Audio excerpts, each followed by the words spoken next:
सास कथा अतिश्री सास कथा अतिश्री सास कथा। कथा हर घर के परिवार के सकल समाज के हो, कथा हर घर के परिवार के सकल समाज के। जिकरा बिना घर ना चले, जिकरा बिना घर ना चले, घर के मलकिन सास के। सास कथा अतिश्री सास कथा अतिश्री सास कथा अतिश्री सास कथा।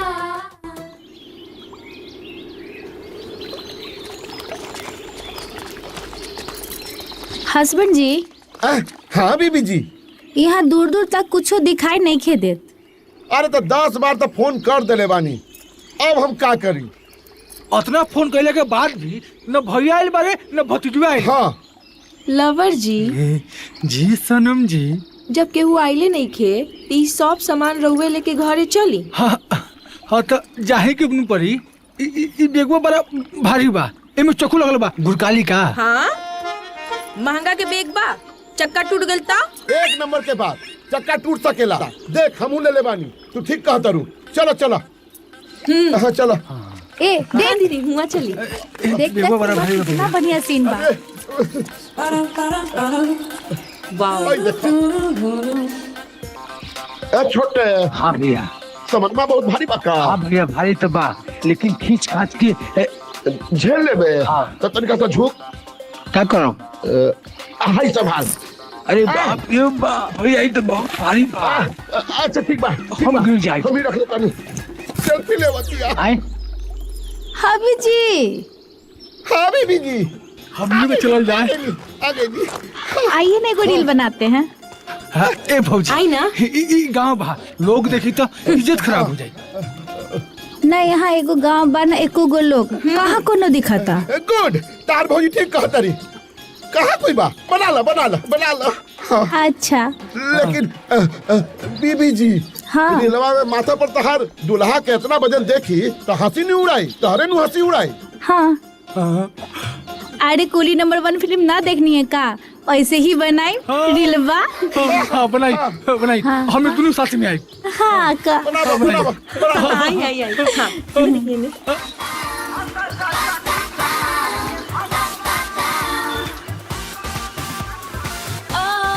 हबी जी हाँ जुली जी। तनी मुस्कुराई ना। ऐसे कौन मुस्कुराला? कैसे मुस्कुराई? ऐसे। अगला भारी सवाल लेके।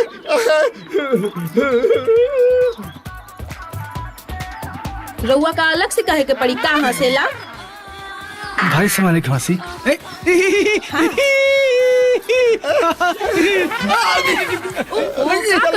ठीक से खड़ा रही ना। चल। ठीक बात चली। थोड़ा और बना लेती। चलिए आगे। हाँ चलिए। अभी तक केहू लेवे ना आइल दीदी। हाँ बड़ी देखा दूर ना। बा। बात पर सामान बा। इतना दूर चल आल बानी, एको गो आदमी नजर नहीं खे आवे। भैया है नहीं। हे भगवान। जुगाड़। जुगाड़? कौन जुगाड़ रे? अरे हम देखी ना देसी जुगाड़।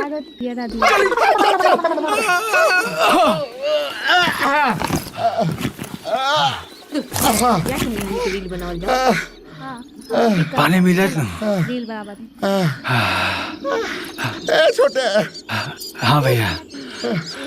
गाड़ी के ड्राइवर को बुलाओ। रे ड्राइवर। अरे हाँ भाई। हमनी के गरज बा।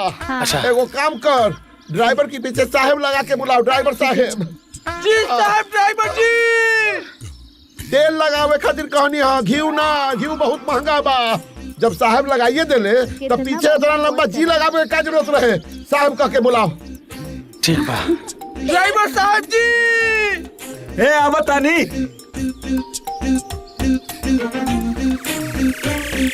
हाँ इहो काम जरूरी बा। लागो तो मैदान करता हूँ। आ गई ले। अरे वो का रहे ना, मैदान करे गए नहीं। हाँ तो जीवन में इहो बहुत जरूरी काम बा। ई ना होई तो ई कैसे चली? बहुत बढ़िया। ठीक बा सुनी ना, हमनी के तरीका गांव तक पहुंचा दी। बहुत थक गए बानी। जाके कहाँ बा? घरे हमनी के अपन घरे जाना। हम कहाँ जाए? समरेश बाबू के यहाँ जाके बा। देख छोटे, हाँ भैया, हम तारा कहले रहे कि गांव के लोग ज्ञानी हो गए। बिना नाम बताने हमनी के नाम बता दिले। हाँ ओइजे चले के बा, ओइजे चले के बा। हमरा सब पता बा। आई बैठी, पहुंचा देता। हेलो सूरज जी, आई ना बैठी ना। अब बैठो। सवारी मिल गई। अब बैठी, यहाँ बैठी। बैठा। उठा रही।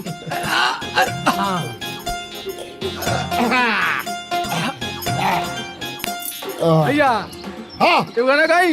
गाओ गाओ। शहर में खोजनी, गौवा में खोजनी। ठेली का अरे चलावा मरते।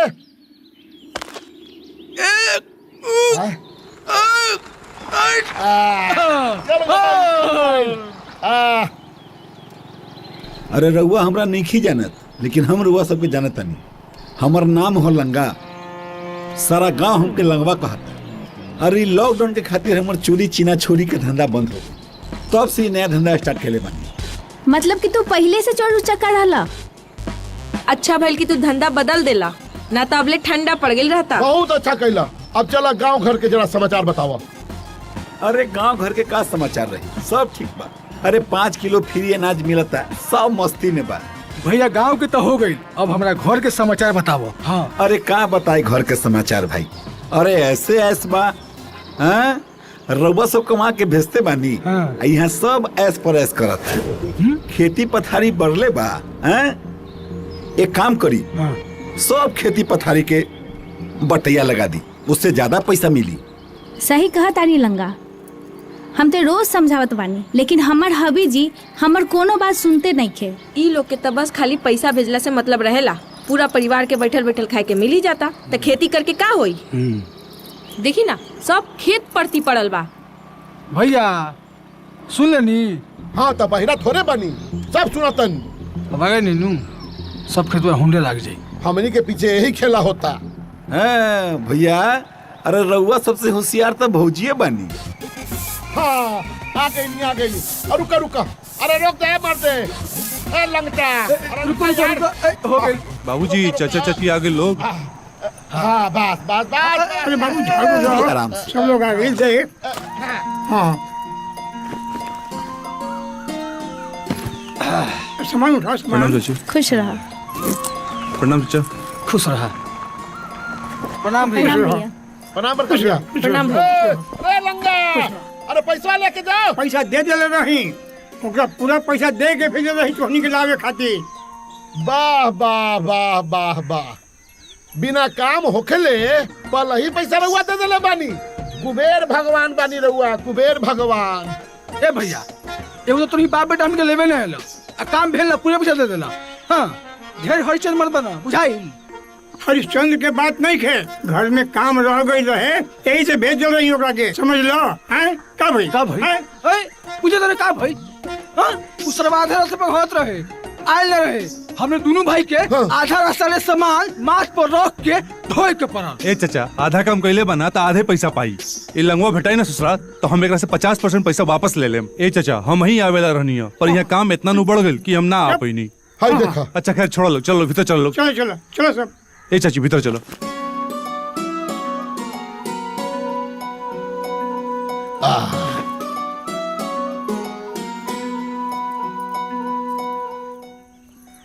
कहाँ बाड़ी दुल्हीन? अभी तक दर्शन ना दिले। दुल्हन के तो रहे दी, अभी तक सास सामने नहीं किया है, तो दुल्हन कहाँ से दर्शन दी है? अरे आ गई तोहनी लोगन के सेवा सत्कार में लगल हम। उठ ना रे, तनी है चादर रहे दी, ये दिखावा करे के कोनो जरूरत नहीं खे। रवा के पता ना रही कि हमनी के आवे वाला बानी। जो बा जैसे बा ठीक बा। दुल्हीन जल्दी आवा, देखा मेहमान लोग आइल बाड़े।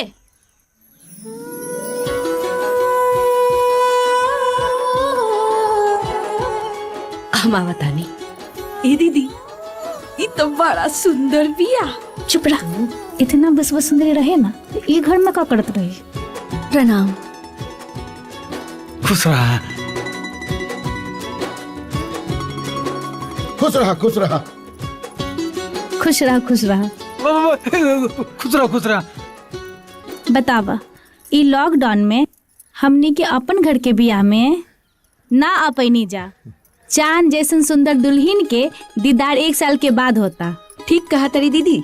आवा दुल्हीन आवा, पाँव पखाड़ दा। जूली जी पैर दी। भौजी हाँ, पाँव हाँ। निकाल दो। ई ला बहू। अच्छा से।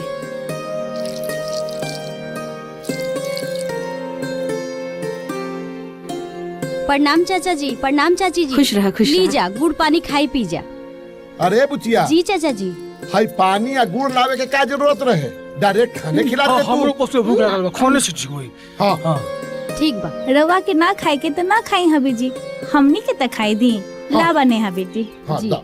जिया जी के लागता कि गुड़ पानी खा ली है तो खाना कम खा पई है। वाह भैया का खाना बनेले बिया। बहू के हाथ में तो जादू बा। बबुआ तिलक के पैसा देवे के समय आ गई बा। अगर पैसा दिया जाए तो लोग के बड़ बयाना करे में सुविधा हुई। देखना। अरे तो नहीं बोलत काहे नहीं खो। का बात है ना भैया, लॉकडाउन में हमनी के जो कमर टूटल बा अभी हमनी के सहूर नहीं मिलल। देखी भैया रउआ से हम पहले भी कहले रही कि शिवम के बियाह में जो पैसा तिलक में मिली हाँ ओकरा में कुछ जोड़ के हाँ अब बुचिया के बियाह कर देवल जाई। बाकी ना रउआ के तो महान बने के शौक बा त रउआ महान बन। ए बबुआ जे सिद्धांत हम आज तक ना तोड़नी वही बुढ़ापा में तोड़ दी। बोला अच्छा छोड़ी उस बात, ये बताइए शादी खातिर कितना सकरले बानी? ज्यादा ना हो, 5 लाख सुखा सुखी और द्वार पे खर्चा खाती 2.5-3 लाख। ओ मतलब 5 और 2 7। हाँ 7.5 8 मतलब 7.5 8 लाख रुपया। भैया ये रिश्ता कुछ ज्यादा महंगा नहीं दिखाई दे। भैया शादी ब्याह के समय है, 19-20 होत रहेला। रुआ कम से कम 10 लाख मान के चली। चाचा महंगाई इतना बढ़ गई बा कि 10 लाख के कौन वैल्यू बा। हाँ बाबू सही कहता रह, तोरा 10 लाख कोनो वैल्यू नहीं के। पैसा कहाँ से आवेला हमरा नु मालूम बा, हमरा भैया के नु मालूम बा। तू तो पढ़ाई के बहाना लेके जाला घूम ही रहला। हर महीने इतना पैसा चाहिए, पॉकेट खर्चा चाहिए।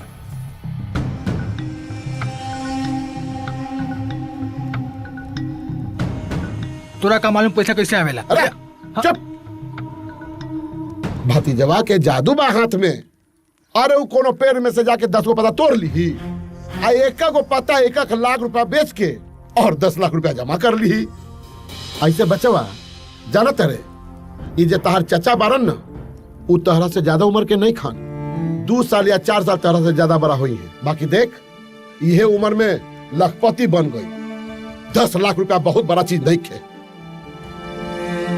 अरे खाला खाला ज्यादा मान ना दिखावा।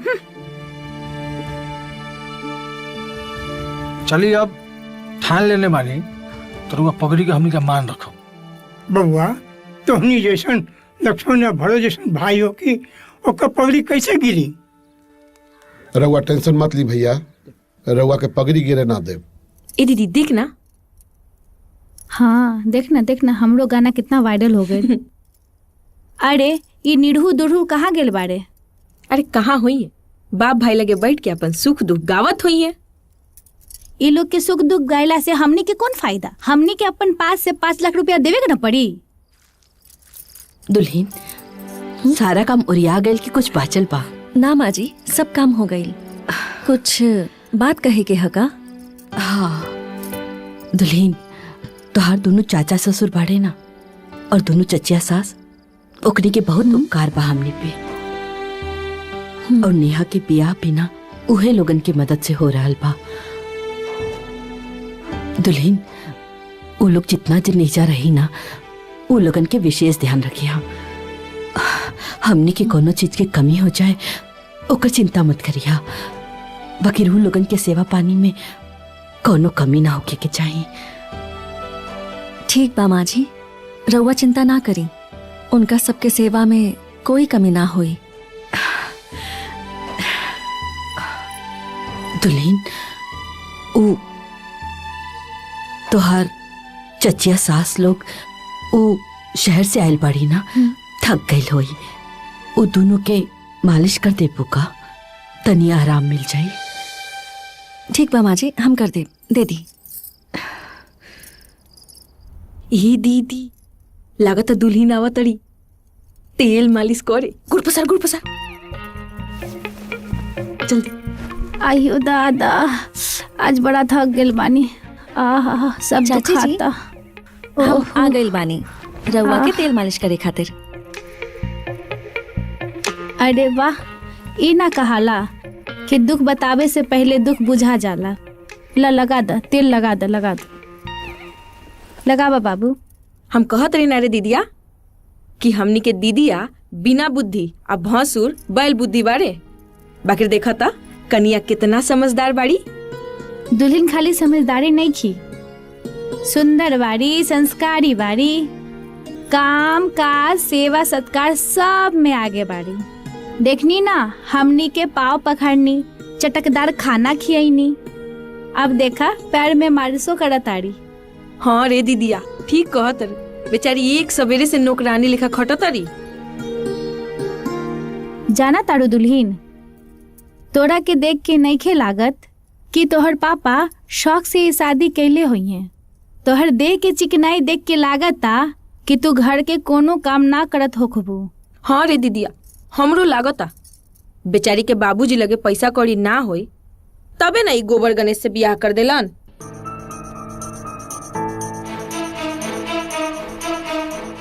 चाची जी, ई बात तो सही बा कि हमार बाबूजी पैसा रुपया वाला इंसान नहीं खे, लेकिन ऐसन बात नहीं खे कि कोनो मजबूरी में हमार विवाह यहाँ कैले बानी।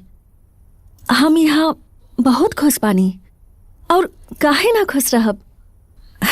माई जैसन सास, बाबूजी जैसन ससुर जी, बहन जैसन ननद, और भगवान गणेश जैसन पति मिलल बाड़े। बस कर दुल्हीन, अब लाली के पैर दबा द पैर द। हाँ हाँ, लागत हमनी के बात के दुख मान गली दुल्हन। अरे ऐसन बात काहे करतानी चाची जी, हम आप दोनों के भी माई जैसन माने ली, तब फिर आप दोनों के बात के काहे दुख लागी। हम तो बस अपन बात कहत रहनी। ठीक है कहत रुए दुल्हन, अब हमनी के कुछ गलत काहे कहम सन। अब तू सोचा दुल्हन, तारा ससुर के तारा पति के कुछ काम धाम करे के चाहे कि ना। हर बात खातिर हर काम खातिर हमन ये पर निर्भर रहेलन। 1 रुपया के भी आमदनी खेती बाड़ी से नइखे हो पात। आ धान में गेहूं और गेहूं में धान। आज नेहा के शादी खातिर 5 लाख रुपया के जरूरत बा। अगर हमने के हाथ खड़ा कर दी ना, तब 50,000 रुपया के भी इंतजाम ना हुई। 50,000 जे अपन परिवार में खरीदल कोई कपड़ा ना पहने। हमनी के देहल कपड़ा से जाड़ा गर्मी आ बरसात बीतेला।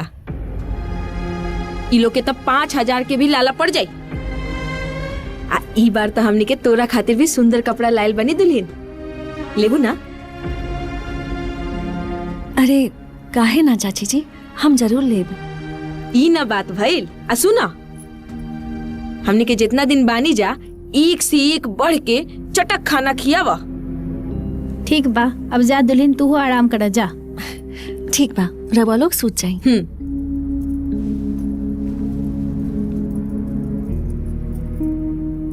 दीदिया, ये अपन सास जैसन नहीं खे, ई अलग माटी के बिया। देख ले एकर माटी कैसन बा।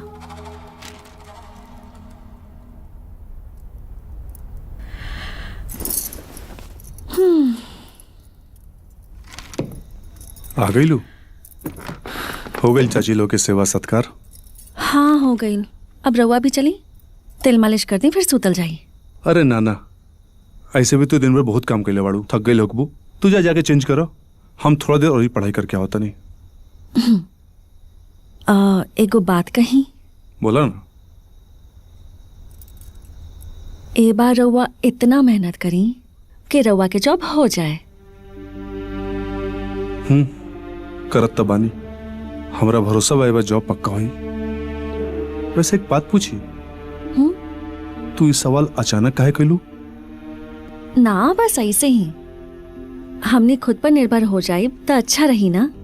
जा तो आराम कर, हम आवता नहीं। रउआ जल्दी आ जाए। हाँ।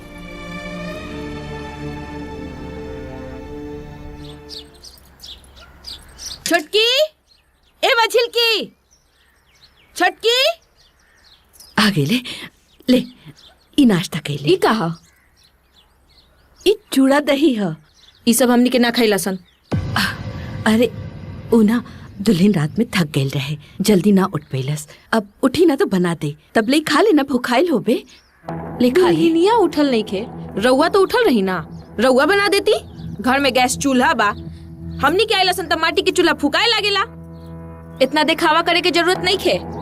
अच्छा अबे बना देता नहीं, तब ले खा ना, लेना ले पकड़ ना। चाची जी कहाँ हो गई? हमरा से का पूछा तू? अपन सास से पूछा, कब से दही चूड़ा खाए के जिद पकड़ ले बड़ी। अरे हम जिद नहीं खे कैली, हम तो ई कहत रहनी है कि भुखाइल होबे तब ले खा ले। अच्छा ठीक बा, आज से तोहनी के अनुसार ही सब कुछ होई, जौन बोलबे ना तोहने बनी, ठीक बा? रवा का बनाए मा का खियाब हम सब जानत नहीं। अरे तू ई बतावा, तू हमनी से रात के वादा केले रहलू ना कि हमनी के जे खाएब तू वही पे कहबू। रात गईल, बात बदल गईल। ना ना, हम तो वादा कैले रही। चाची जी, लेकिन माँ जी के का गलती बा? सब गलती हमार बा। हम ही सुबह जल्दी ना उठ पाईनी, ना तो रउआ सबके नाश्ता तैयार रहित। नाश्ता तैयार रहे, तू तो खुद टांग पसार के देर तक ले सुतल रहो।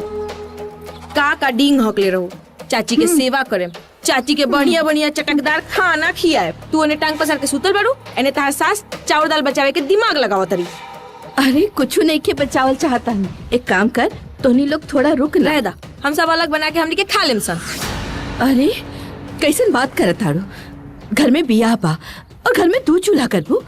नहीं, ये ठीक नहीं खे। अरे गांव में हमनी के इज्जत करा जाए। हाँ तो वो लोग बनिया ना खिया तो का करब? अलगे नु बना के खाए। जब हमनी आपन खाई और रउआ आपन खाई त रउआ लोग के यहाँ जरूरत है का बा? वाह, आखिर मन के बाद मुंह पे आइए गई ना कि हमनी के का जरूरत बा। हमनी के जरूरत नहीं खे, हमनी के 5 लाख रुपया के ना जरूरत बा। वो तो अच्छा भइल कि हमनी की इनका के 5 लाख रुपया ना देनी, न तो कब के हमना के लात मार के घर से बाहर निकाल दे। ले आ गल दीदी इनका असली रूप। अरे चाची जी, जब पैसा ना देवे के रहे तो सीधा मुंह पे बोलती ना। पैसा खातिर इतना नौटंकी करे के का जरूरत रहे? खाना फेंके के का जरूरत रहे? देखी, याद रखी, हम कुछ भी बर्दाश्त करब, लेकिन हमार सास के अपमान बर्दाश्त ना करब। अरे बहू, जौन माजी के दियल खाना रउआ फेंक देनी। हाँ, उनकर छोड़ल खाना भी हम खा ले ली। जाई जाई, रउआ लोगन के 5 रुपया भी हमके ना चाहिए। हाँ हाँ, तो हमू देखा तनी कहाँ से पैसा के इंतजाम करत रू। इकी फुट्टी ला तरस जीबू। ए छोटकी, अरे दुल्हन ये का कैलू? तू बहुत ज्यादा बोल दिलू। माँ जी, रउआ चुप रही, ये लोगन के ज्यादा हो गई रहे। हम पूछत नहीं तेरा चाची लोग से बहस करके का जरूरत रहे? अरे 15 दिन में तो उन्हीं के बर्दाश्त नहीं कर सकत लोग यार। जे मांगा तलोग दे द, जे बोला तलोग कर ले यार। पर तोहनी के आपन राग अलाप रहल बड़ा लोग। अरे कहाँ से हमें 5 लाख के जुगाड़ करब इतना जल्दी? कैसे अब नेहा के बिया हो? कहाँ से इतना कम टाइम में हम इतना बड़ा रकम के बंदोबस्त करब यार? प्रिया, तारा पे हमरा बहुत गुस्सा आ रहल बा। तारा वजह से बाबूजी बाहर टेंशन में बाड़े। एक शादी टूटे के वजह बस एगो तू बाड़ू।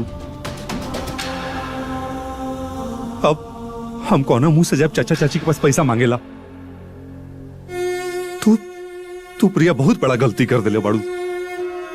जा अब तू बाहर जा, हमारा दिमाग खराब बा, छोड़ हमरा के अकेले।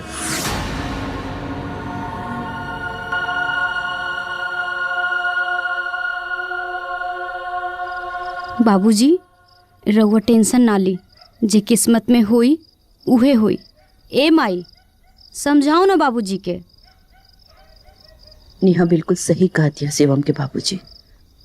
रवा चिंता ना करी, न तेरा और तबीयत खराब हो जाए। नेहा के माई, हम कितना अभागा बाप बानी कि अपन बेटी खातिर कुछ जमीन बचा के ना रख पानी, जेकरा के बेच के हम अपन बेटी के ब्याह कर सकी। दोनों भाई के पढ़ावे लिखावे में सारा जमीन जायदाद बिका गई।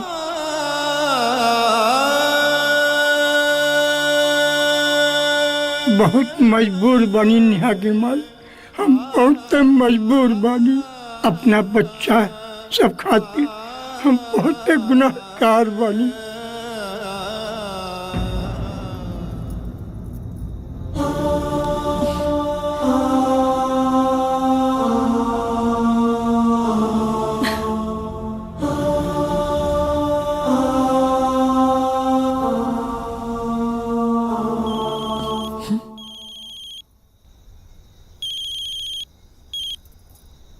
हेलो।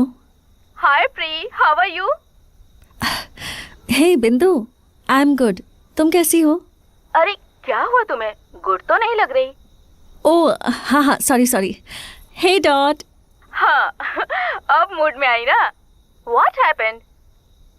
नथिंग यार, I am just a house cleaner here. House cleaner? मतलब शादी हुई, अब मैं सिर्फ बहू बनकर यहाँ पर अपने ससुराल में हूँ, बस। अरे यार, क्यों अपने स्किल का नाश कर रही हो? कितनी नॉलेज है तुम्हें फैशन डिजाइनिंग का, तुम क्यों नहीं अपने स्किल को यूज कर रही हो? अब तो मैं क्या ही कर सकती हूँ, कुछ नहीं कर सकती हूँ अब। किसने कहा? तुम्हारी जैसी लड़की ऐसा कैसे कह सकती है? यार तुम इतनी टैलेंटेड हो, तुम कुछ भी कर सकती हो। लेकिन यार यहाँ पर उतना आसान नहीं है। मुझे यहाँ कौन मदद करेगा? मैं। सोच के जवाब देना। बाय।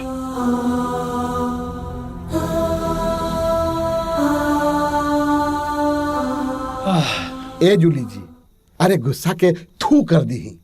देखी, अब हमनी के मदद ना करें तो के करी? ऐसे भी ई लड़की के शादी ब्याह के मामला बा। तो हम कहाँ मना करत बानी? जाई जाके भाई बजाई के मदद करी। देखी हबी जी, हमरा से पासबुक मत मांगी। हाँ ए भौजी। हाँ भौजी, जब लोग पासबुक ना दे तो बैंकवा से पैसा कैसे निकली? तारा कपार से ज्यादा दानवीर ना बनी, चुपचाप से बैठ के तमाशा देखी बस। अब जब ले लोग के अक्कर ढील ना होई, तब ले हमनी के कलेजा के ठंडक ना मिली। अब देखा तनी कि इनकर दुआरी पे बारात कैसे लागता।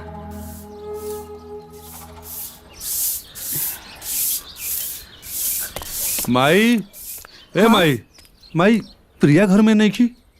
घर में नहीं थे तो कहाँ जाई? वो राती के गुस्सा में रहनी तो कुछ अनाप शनाप बोल देनी हम। तेहू बोल देले। एक तो पूरा काम वो करेले और सब केहू ओकरे के ही बोलेला। अरे कहीं तोरा चाची के बात ओकरा के बुरा निखे लागल ना? हे भगवान, अब का कइल जाए? कहीं वो कोनो गलत कदम ना उठा ले। अरे अब खड़ा होके सोचत का बारे? जा ना जल्दी ढूंढ ओकरा के। हाँ माई। ए माई, अगर भौजी को कुछ भइल नु तो दोनों पिशाचिनी के खून पी जाइम हम। अच्छा तो अभी चुप करा। अरे जाना रे जल्दी। जात नहीं माई, तू चिंता मत करो, हम लेके आओ तनी। हे भगवान, पता न कहाँ चल गई।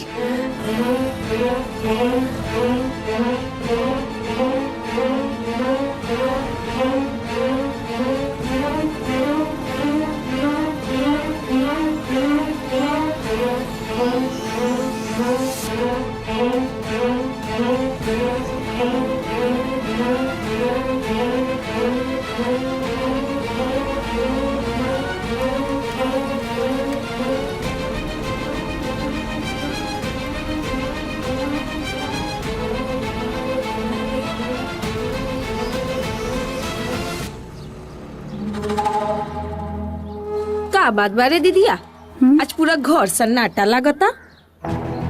गइल हो रुपया पैसा के इंतजाम करे। दीदी पैसा का झाड़ पे उगता। इतना आसान बा व्यवस्था करल। चल छोड़, हमनी के ताश खेलल जाओ। चली हमनी के का अब हम काम मुँह दिखाई समधी जी के बहुत बदनामी हो जाए, बात रिश्तेदारी में फैल जाए, कहीं मुंह दिखावे लायक ना रहब।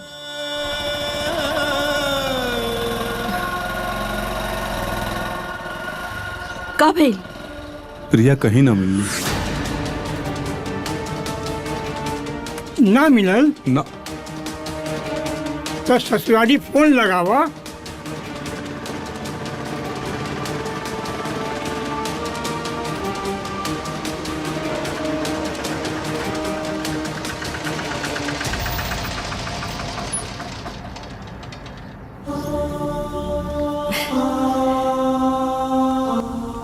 अरे कहाँ चल गिल रहलू हा?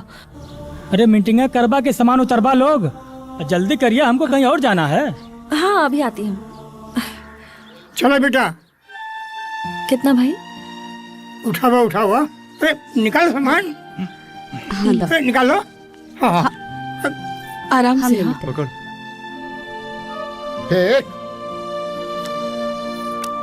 आओ आओ आओ। हाँ।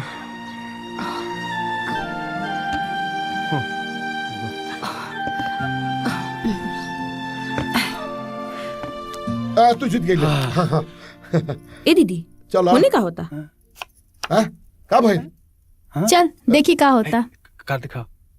हाँ बता। हाँ। दुल्हन ये सब सामान के का करबू? हम ना हर तरह के सलवार सूट सब सिल के मार्केट में और ऑनलाइन दोनों जगह सेल करब। ईश्वर के कृपा रही तो सब बढ़िया हो जाए।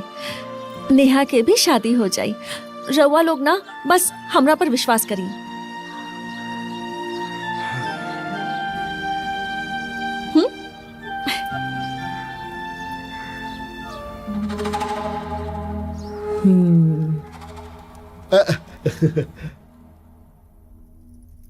पता नहीं सिलाई फ्राई करके कितना दिन में करोड़पति बन जाए।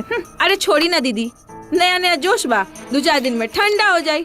सिलाई फराई तो कर लिया, बाकी खरीदी के। का भइल के सिलाई फ्राई करता? उहे राउर पुतो नया नया फैशन डिजाइनर बनल बाड़ी। अब बुटीक खुली। क्या हो गई?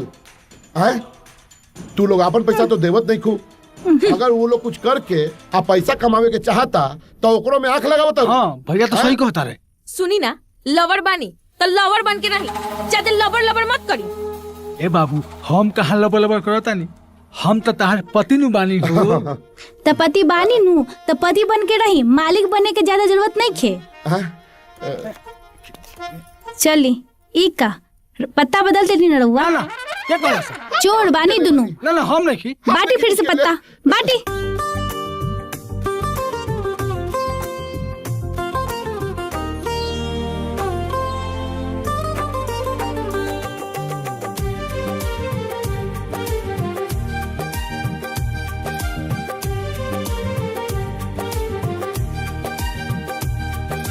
सेवा पानी करब, खाना भी बनाएब।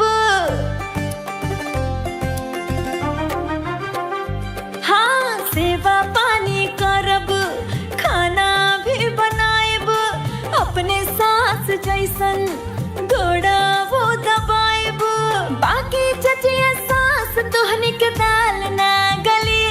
यह घर में हमरे सास के शासन चली।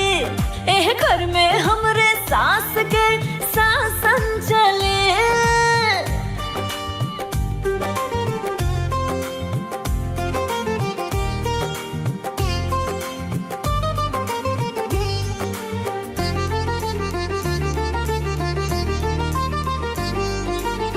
मानता न रोवे लोग से घर ही चलेला। बोतला में ताना सारा घर भर सहेला। हो मानता न रोवे लोग से घर ही चलेला। बोतला में ताना सारा घर भर सहेला। जवन बनी सब खाई फरमाइश ना चलिए। जवन बनी सब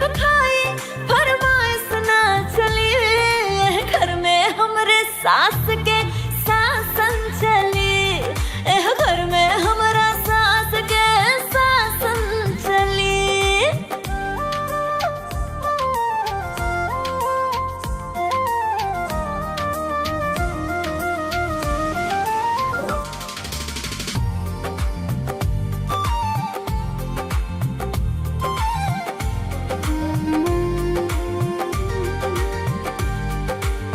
सौ के बोझ अकेले हुई ना हाथ भी बटाई, अलगा हो जाए बना हर घड़ी धमकाई। हाँ सौ के बोझ अकेले हुई ना हाथ भी बटाई, अलगा हो जाए बना हर घड़ी धमकाई। पाप मन में भरल बात कबो ना फली, हर पाप मन में भरल बात कबो ना फली।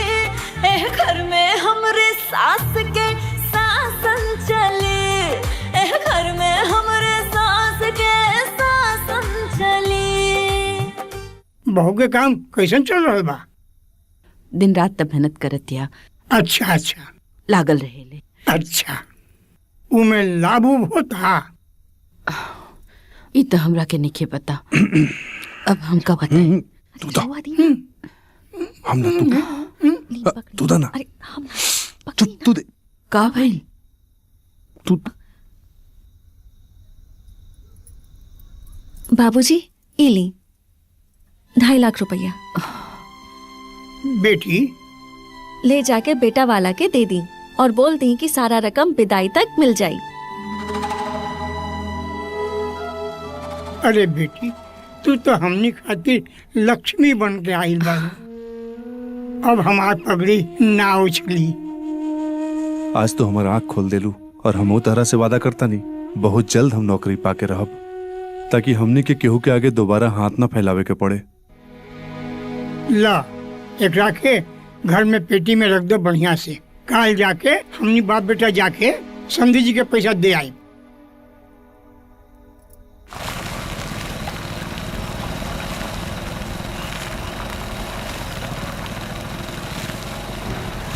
आराम से अरे रुको रुको, पैसा लेके अच्छी पैसा।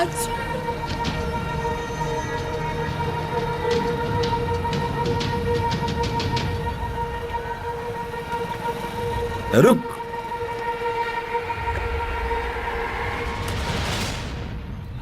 ये ली भैया, और काम हो गई। शाबाश।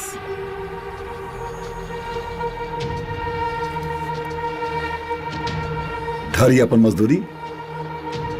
आई एरिया में दोबारा दिखी है ना तू सब, जब तक हम न कहब। जो जी भैया।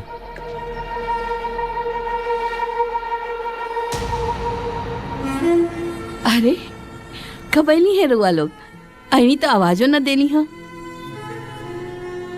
का भाई पैसा तो दिया गेल ना समधी जी के? नेहा के माई बहू के मेहनत पे पानी फिर गई। गुंडा सब हमने बाप बेटा के बंदूक के जोर पर पैसा छीन के लूट लेलन, सब भाग लेलन लेके पैसा। पता ना हमनी के काम भइल बा कि ना भइल बा। ई तो वहाँ जाके ही पता चली। चल चल दीदी, आगे निसन। हाँ। लागत अंदरे बा।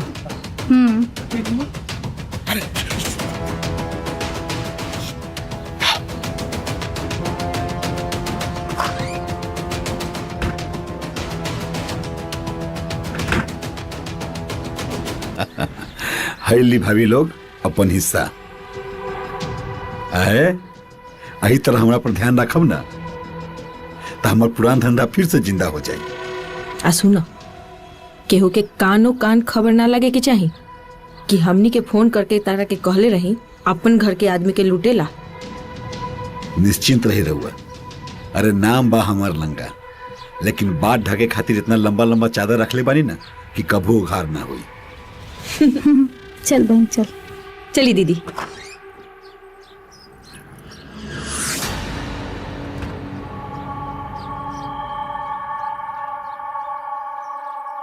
देखी ना हबी जी, आज हमने के कितना कमाई कैले बानी। कितना कमाई कैले बानी, वाह।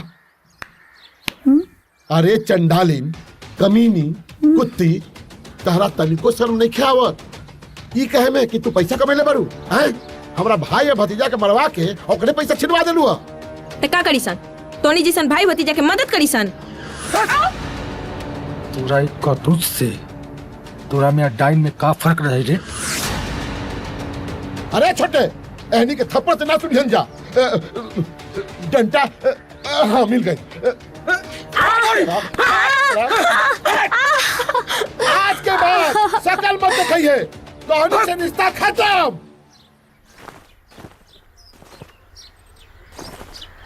भैया ना भाई, हमने के माफ कर दी तूने भाई के भैया। हमने से बहुत बड़ी गलती हो गई। रोज साथे जे घटना घटना बाटे न, ये हुआ ना, बल्कि हमने के मेहरालू करवा दिया। सच कहता नहीं भैया। ई का कहता? हाँ भैया, बोले ना भैया। कहा बोली? ओने के मार डंटा के घर से निकाल के नैयर भेजवा देने वाली। अब लगे बात सुनी साहब। हाँ भैया। ना, अरे घर के इज्जत बिया, वो लोग के बुला के लावो।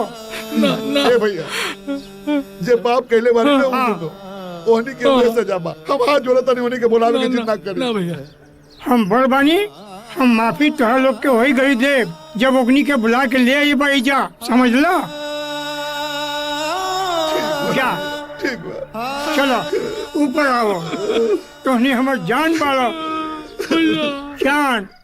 ए चाचा, हम हो सोचता नहीं कि तोहनी के संगे शहर चल चली और वही जने चल के कुछ कमाई धमाई करब, कुछ नौकरी वोकरी हमरो लगवा दिया लोग। का बोले जरा एक बार फिर से बोल। शहर जाए के बोलता नहीं, अब यहाँ रह के का करब, हमहू कमाए बब। ई बात के दोबारा अपना जवान पे मत लइए। घर में बूढ़ा बुजुर्ग बाबूजी बारे में आई बारी, ई सब के ख्याल के रखी। तू एजा रह के पढ़ाई कर आ बाबूजी के माँ के सेवा कर। आ जितना पैसा चाहिए हमरा एगो फोन कर दी, सब पैसा तहरा एजा मिली। ठीक बा। हाँ ए बेरा ए भाई,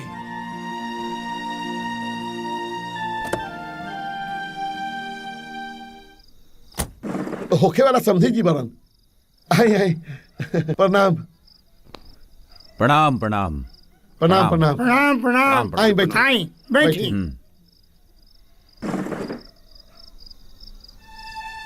और सब सब बढ़िया। अच्छा अच्छा। ए शिवम, अरे समझी जी खातिर चाय ले आवा। और बताई। हमरा सब पता चल गई बा समझी जी, यही से तो हम आईनी है मिले खातिर रउआ लोग से। देखिए हमार बात सुनी, हमार बेटा एकदम दहेज के खिलाफ बा। हाँ। अगर रउआ रकम लेके हमरे दुआरे पहुंच गए रहती ना समझी जी, तो हम बियाह ना कर पाती। देखी, हमार बेटा दहेज लेके शादी करला से साफ मना कर देले बा। अब बताई। अरे समझी साहब, हमनी के दहेज कहाँ देता नहीं। हमनी अपन बच्ची के खुशी खातिर जे बुझाऊ दे, ऊ में रउआ ना डालते हैं। सास की कहानी सदियों से ही पुरानी, सास की कहानी सदियों से ही पुरानी। सब सोना सास बिना, सब सोना सास बिना, ससुरा की महारानी।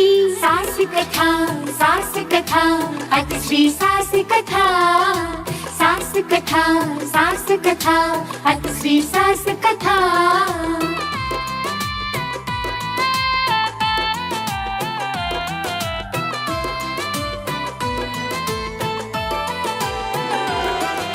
सास बहू की लड़ाई सबके समझ न आई, सास बहू की लड़ाई सबके समझ न आई। बिना लड़े ना दोनों माने, बिना लड़े ना दोनों माने, दे दे अपन सफाई। सास कथा अतिश्री सास कथा, सास कथा अतिश्री सास कथा।